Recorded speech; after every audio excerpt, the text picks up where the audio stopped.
और एक खबर हरदोई से है, जहां लाचार और गंभीर बीमारी से पीड़ित राम नरेश दुबे के अपने पक्के घर का सपना आखिरकार पूरा हो गया। समाज सेवी राजवर्धन सिंह राजू ने झोपड़ी में गुजर बसर कर रहे राम नरेश दुबे को पक्का आवास बनवा कर दिया। अब राम नरेश को बारिश के मौसम में झोपड़ी के नीचे जीवन गुजारने के लिए मजबूर नहीं होना पड़ेगा। यह सहायता मिशन आत्मसंतुष्टि के संरक्षक राजवर्धन सिंह ने अपने निजी संसाधनों से की है। सवायजपुर विधानसभा के विकासखंड भरखनी की ग्राम सभा मदनापुर के मजरा भौराहा निवासी राम नरेश दुबे की आर्थिक स्थिति अत्यंत दयनीय है। उस वर्ग में आने के कारण उनको अभी तक कोई सरकारी सहायता नहीं मिल पाई है। उनके पास न रहने को कोई आवास था और न ही खाने के लिए कोई जरिया। 4 बेटियों के साथ राम नरेश दुबे फेफड़े की गंभीर बीमारी के लिए किसी तरह की झोपड़ी के नीचे अपना जीवन गुजार रहे थे। बारिश का मौसम आने से उनको यह चिंता घर कर रही थी कि क्या इस बार भी उनके लिए पक्के आवास का सपना पूरा नहीं हो पाएगा। इधर उनको फेफड़े की बीमारी का इलाज भी चल रहा था। घर में जो कुछ था वह इलाज में खर्च हो गया था।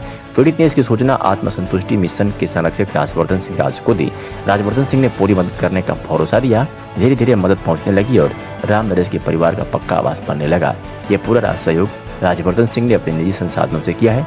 किसी सरकारी योजना से आवास पाने की प्रतीक्षा में राम नरेश ने कई साल गुजार दिए हैं।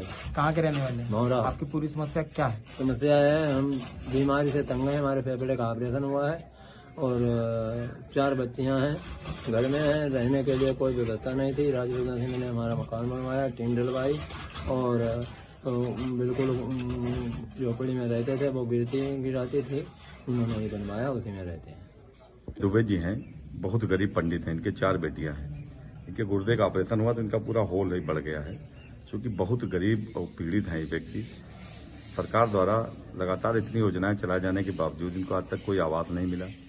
4 बेटी ब्राह्मण समाज में होने के बावजूद खुले में शौच करते हैं, खुले में रहते हैं। छप्पर फट चुका था, पन्नी फट चुकी थी।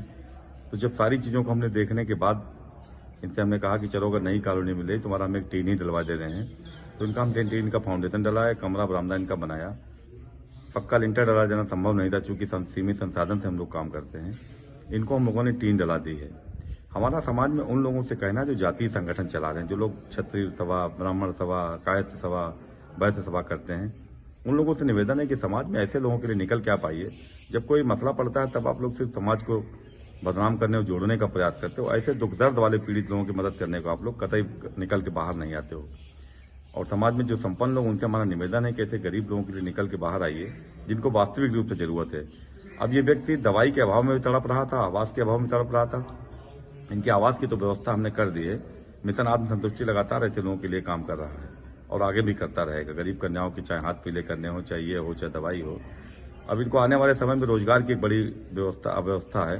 ये रोटी कहाँ से चलाएंगे, तो हम लोग प्रयास करके इनको छोटी परचून की दुकान भी खुलवाएंगे, जिससे आगे इनका आने वाले समय में जीवन यापन होता रहे।